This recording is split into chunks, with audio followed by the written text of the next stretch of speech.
First I introduce myself Mohammad Asad, और मैं पढ़ाऊँगा आपको बायोलॉजी की। क्लास 9 से हम स्टार्ट लेंगे। तो आज का न्यू चैप्टर है जो स्टार्ट होने वाला है, उसका नाम है सेल एंड टिश्यू। क्लास 9 से चैप्टर नंबर 4 है। तो आज हम सेल के ऊपर बात करेंगे, लेकिन सेल को समझने से पहले हम कुछ टर्म्स ऐसे हैं कि वो अंडरस्टैंड करें। तो सबसे पहले हम बायोलॉजी की इंट्रोडक्शन पढ़ेंगे कि बायोलॉजी क्या चीज़ है, साथ साथ में हम लाइफ पढ़ेंगे कि व्हाट इज़ लाइफ। जब ये दोनों टर्म्स हमें समझ में आ जाए तब उसके बाद हम आएंगे कि व्हाट इज़ सेल। ओके, तो सबसे पहले हम स्टार्ट लेते हैं बायोलॉजी से। हम पहले भी पढ़ चुके हैं कि the study of life is called biology, the branch of science which deals life, okay, in which we study life। तो लाइफ हमारे पास क्या चीज़ है, हमें अंडरस्टैंड करना है कि लाइफ क्या चीज़ है। तो लाइफ की हम कुछ करेक्टरिस्टिक्स पढ़ेंगे। अगर वो करेक्टरिस्टिक्स किसी भी ऑब्जेक्ट में होंगी तो हम कहेंगे कि लाइफ इज़ प्रेजेंट।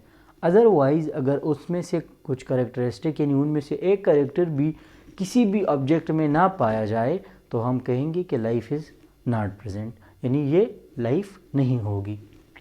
तो वो जो करेक्टरिस्टिक्स है वो हमारे पास यहाँ पर मैंने लिखी है कि ग्रोथ होगी।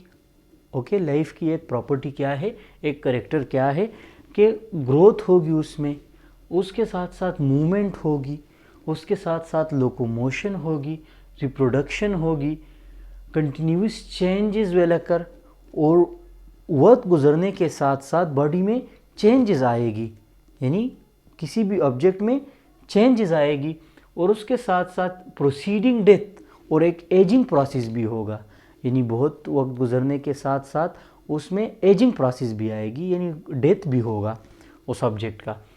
देन होम्योस्टेसिस होगा।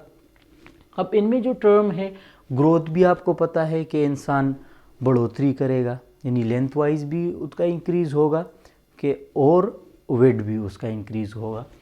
इसी तरह मूवमेंट है, तो मूवमेंट और लोकोमोशन ये दोनों टर्म है, लेकिन इनमें थोड़ी सी डिफरेंस मौजूद है। अगर मैं यहाँ पर खड़ा हूँ, अगर किसी भी ऑर्गेनिज्म के किसी भी ऑब्जेक्ट के सिर्फ बॉडी पार्ट्स मूवमेंट करे या चेंजेस आ जाए, उसके बॉडी पार्ट्स में चेंजेस आ जाए तो हम उसे मूवमेंट कहेंगे। लेकिन अगर किसी भी ऑब्जेक्ट के या किसी भी ऑर्गेनिज्म के प्लेस में चेंज आ जाए, यानी एक जगह से दूसरी जगह वो चला जाए, तो उसे हम लोकोमोशन कहेंगे। Reproduction is the process by which an organism produce their offsprings. Okay, यानी जो बच्चे प्रोड्यूस करने का जो तरीका है उसे हम रिप्रोडक्शन बोलते हैं।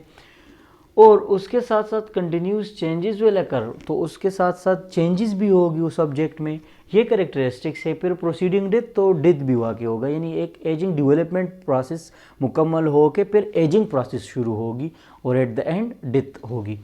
देन होम्योस्टेसिस होगा, यानी जहाँ पर भी लाइफ मौजूद होगी वहाँ पर होम्योस्टेसिस होगा। तो होम्योस्टेसिस क्या है कि अपने इंटरनल इन्वायरमेंट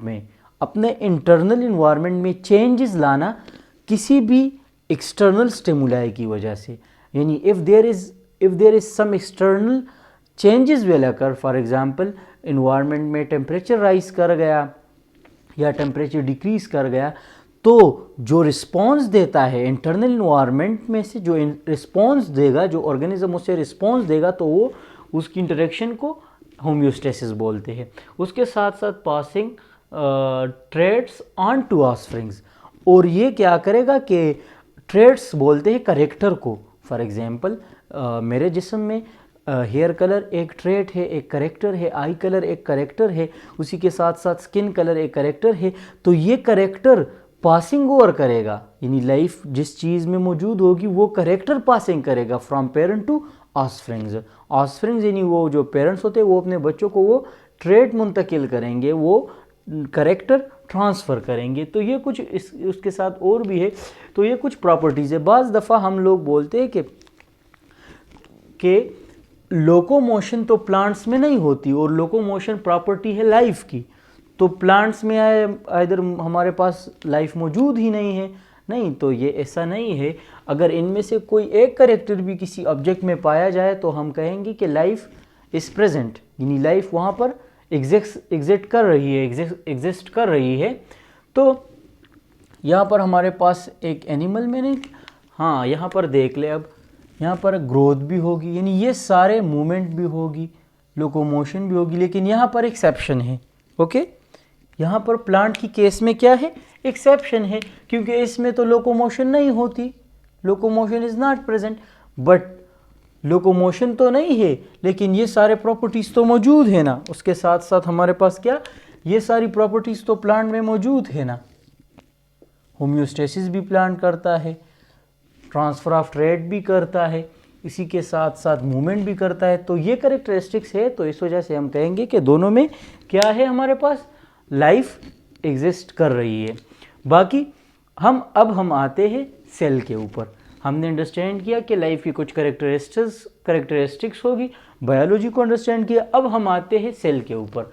अब सेल हमारे पास क्या चीज़ है, तो सबसे पहले the fundamental and functional unit of life. Cell is the fundamental and functional unit of life, यानी फंडामेंटल मीन बुनियादी और फंक्शनल जो काम करती है लाइफ की। जहाँ पर हमारे पास लाइफ की कॉन्सेप्ट आती है वहाँ पर सेल होगा। ओके, जहाँ पर लाइफ होगी वहाँ पर सेल होगा। और इसके साथ because it exist all the properties of life, और जो ये करेक्टरिस्टिक्स, जो ये प्रॉपर्टीज लाइफ की है हमारे पास, तो वो हमारे पास किस चीज़ की भी है, सेल की भी वही प्रॉपर्टीज है। तो इट्स मीन कि जहाँ पर हमारे पास लाइफ होगी वहाँ पर हम सेल पढ़ेंगे। जिस तरह के बुक्स में, कई बुक्स में ये लिखा हुआ है कि हमारे पास ब्लॉक्स इकट्ठे होके दीवार बनाता है, जिस तरह, इसी तरह लिविंग ऑर्गेनिज्म जितने भी होते हैं उनकी जो स्ट्रक्चर और फंक्शनल यूनिट होती है, यानी जो स्मॉलेस्ट यूनिट होती है वो क्या होती है, वो सेल होती है। जिस तरह के हम कहते हैं कि matter, the smallest particle of matter is called atom, यानी छोटे छोटे एटम आपस में मिल के मैटर बनाती है। तो इसी तरह ये जो सेल्स है ये आपस में मिल के एक ऑर्गेनिज्म बनाता है। तो the fundamental and functional unit of life is cell. इसी तरह cell is the smallest independent unit of life. इसके साथ साथ बाज बुक में लिविंग ऑर्गेनिजम्स भी लिखा हुआ है, तो इसमें कंफ्यूज नहीं होना है। बाकी ये सेल जो है ये स्मॉलेस्ट यूनिट है और इंडिपेंडेंट है, यानी ये डिपेंडेंट नहीं है किसी होस्ट पर, ये डिपेंडेंट नहीं है, इंडिपेंडेंट है। बाकी cell is the structure and functional unit of life. तो लाइफ की या लिविंग ऑर्गेनिज्म की जो स्ट्रक्चर यूनिट होती है और फंक्शन यूनिट होती है वो हमारे पास सेल होता है। उसके बाद फिर हम आते हैं कि सेलुलर लाइफ और एसेलुलर लाइफ। अब यहाँ पर आपको एक कॉन्सेप्ट याद करना पड़ेगा कि जो हमारे पास 5 किंगडम क्लासिफिकेशन थी, जिसमें हमारे पास 5 किंगडम थी, मोनेरा, फंजाई, प्रोटिस्ट, प्लांटी और एनिमिलिया। तो जब वायरस की डिस्कवरी हुई तो एक कन्फ्यूजन बन गया कि वायरस को हम 5 किंगडम में कहाँ प्लेस करें, यानी ये वायरस की कुछ प्रॉपर्टीज़ ऐसी थी कि ये नॉन लिविंग कैरेक्टरिस्टिक्स भी शो कर रहा था और लिविंग भी शो कर रहा था, तो इसको प्लेस करना मुश्किल था। तो इस वजह से उन्होंने सेल की एक प्रॉपर डिफिनीशन रखी, सेल के लिए कुछ रूल्स रखे कि अगर ये रूल्स किसी भी लाइफ में होंगे तो हम उसे सेलुलर लाइफ कहेंगे, और अगर ये रूल्स और ये प्रॉपर्टीज़ नहीं होंगे तो हम उसे फिर एसेलुलर लाइफ कहेंगे। तो सेलुलर लाइफ में हमारे पास which have their own protein making factory, यहाँ पर मैंने प्रोटीन मेकिंग फैक्ट्री लिखा हुआ है, यानी जिस सेल में प्रोटीन सिंथेसिस होगा तो हम उसे सेलुलर लाइफ कहेंगे। ओके, हम उसे सेल कहेंगे। और जिसमें ये प्रॉपर्टी ना हो, यानी उसके साथ अपना प्रोटीन सिंथेसिस का वो प्रोसेस उसमें ना हो, तो हम उसे क्या बोलेंगे, एसेलुलर लाइफ कहेंगे। यानी it do not depends on host. और ये कहाँ पर, ये सेलुलर लाइफ में हमारे पास जो सेल होता है वो किसी होस्ट पर डिपेंड नहीं करता प्रोटीन बनाने के लिए या किसी एंजाइम बनाने के लिए या किसी चीज़ को बनाने के लिए, वो किसी भी होस्ट पर डिपेंड नहीं करता, यानी इंडिपेंडेंट होता है। लेकिन यहाँ पर it depends on host. Inside the host it is living things. For example हमारे पास यहाँ पर जो हमारे पास सेलुलर लाइफ की एग्जाम्पल है वो हमारे पास 5 किंगडम क्लासिफिकेशन है, जो जिसमें हमारे पास 5 किंगडम्स आते हैं, kingdom Monera, kingdom fungi, kingdom protest, kingdom Plantae और kingdom Animalia.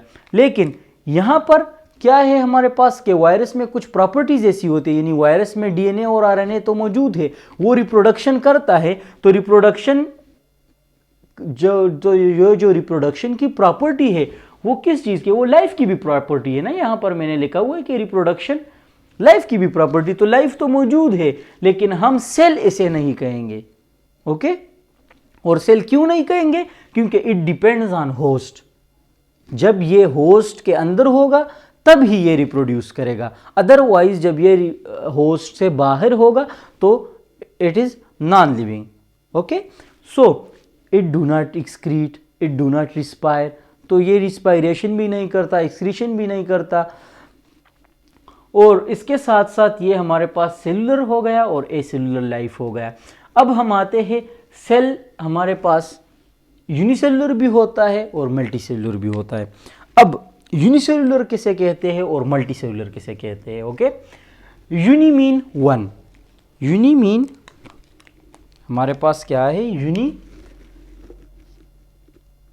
One, cellular mean cell. तो ऐसे ऑर्गेनिज्म जिसका तमाम बॉडी एक ही सेल्स पर मुश्तमिल हो, और वो क्या करे, the whole body is made up of,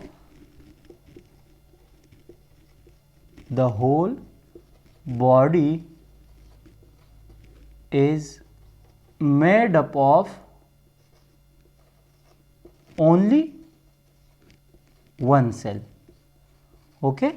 और एक ही सेल से बनी हो, but they perform all the characteristic, but they have all the characteristic, but they perform all the metabolic process of an organism. यानी ये रिप्रोडक्शन भी करेगा, ये रिस्पायरेशन भी करेगा, ये एक्सक्रीशन भी करेगा, ये मूवमेंट भी करेगा, ये लोकोमोशन भी करेगा। यानी वो सारी की सारी जितने भी वो हमारे पास क्या है मेटाबॉलिक प्रोसेसेस है, वो सिर्फ एक ही सेल करेगा। यानी जो होल बॉडी है वो सिर्फ एक ही सेल पर मुश्तमिल होगी, तो हम उसे यूनिसेलुलर ऑर्गेनिज्म बोलते हैं। फिर हमारे पास मल्टी सेलुलर आ जाते हैं। तो multi cellular, multi mean many, multi many, cellular mean cell. तो ये ऐसे ऑर्गेनिज्म होंगे जिसमें हमारे पास उसकी बॉडी बनी होगी किस सेल से, मेनी सेल से, यानी ज़्यादा सेल इकट्ठे होके एक ऑर्गेनिज्म की बॉडी बनाएंगे। तो यूनिसेलुलर ऑर्गेनिज्म में हमारे पास अमीबा आ जाते हैं, बैक्टीरिया आ जाते हैं, पैरामीशियम आ जाते हैं। तो ये यूग्लिना, क्लेमोडोमोनास, ये सारे एनिमल्स हमारे पास यूनिसेलुलर ऑर्गेनिज्म में आ जाते हैं। बाकी जो मल्टी सेलुलर ऑर्गेनिज्म है तो उसमें ज़्यादा सेल होते हैं, यानी रिप्रोडक्शन के लिए बहुत सारे सेल आपस में ऑर्गेनाइज होकर रिप्रोडक्शन बनाएंगे, ऑर्गन और ऑर्गन सिस्टम बनाएंगे, ओके। तो ये मल्टी सेलुलर बॉडी, इंसान होमोसिपियन जो है हमारे पास वो भी मल्टी सेलुलर है, डॉग हो गया, इसी तरह काऊ हो गया, बफेलो हो गया, सारे के सारे हमारे पास क्या है, मल्टी सेलुलर है। बाकी हम आते हैं सेल में भी प्रोकैरियोटिक और eukaryotic. So prokaryotic and eukaryotic cell में हमारे पास जो मेन डिफरेंस है, इसमें ऑर्गेनेलीज नहीं होगी, it was a simplest, okay. ये हमारे पास क्या है, सिंपलेस्ट है। यूनिसेलुलर होगा, सिंपलेस्ट होगा, और ये होगा कॉम्प्लेक्स होगा, ओके। और जो मेन इसमें डिफरेंस है हमारे पास वो है कि इसमें न्यूक्लियर मेम्ब्रेन नहीं होगा, यानी एक वाजी न्यूक्लियस हमें नज़र नहीं आएगा। ये नहीं कि न्यूक्लियस नहीं होगा, न्यूक्लियर मटेरियल तो होगा लेकिन न्यूक्लियर मेम्ब्रेन नहीं होगा। उस न्यूक्लियर मटेरियल के इर्द गिर्द न्यूक्लियर मेम्ब्रेन नहीं होगा, यानी डीएनए के इर्द गिर्द हमारे पास डबल मेम्ब्रेन नहीं होगा। यहाँ पर नो न्यूक्लियर मेम्ब्रेन, और यहां पर हमारे पास डबल मेम्ब्रेन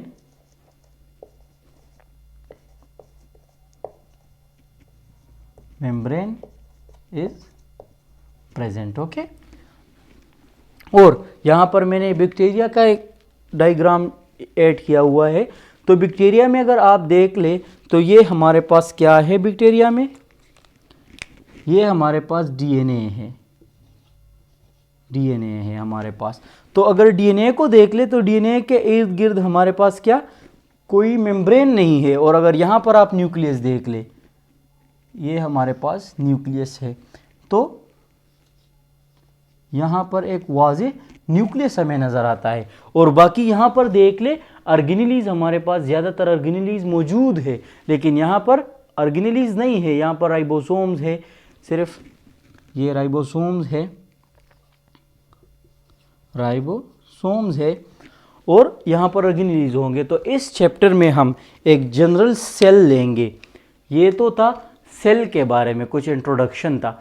अभी इसके बाद नेक्स्ट लेक्चर में हम सेल की हिस्ट्री पढ़ेंगे और फिर ये जनरलाइज सेल लेंगे और इसके ऊपर यानी इसमें जितने भी ऑर्गेनेलीज है सब के सब को हम बारी बारी डिटेल में डिस्कस करेंगे। I hope you understand.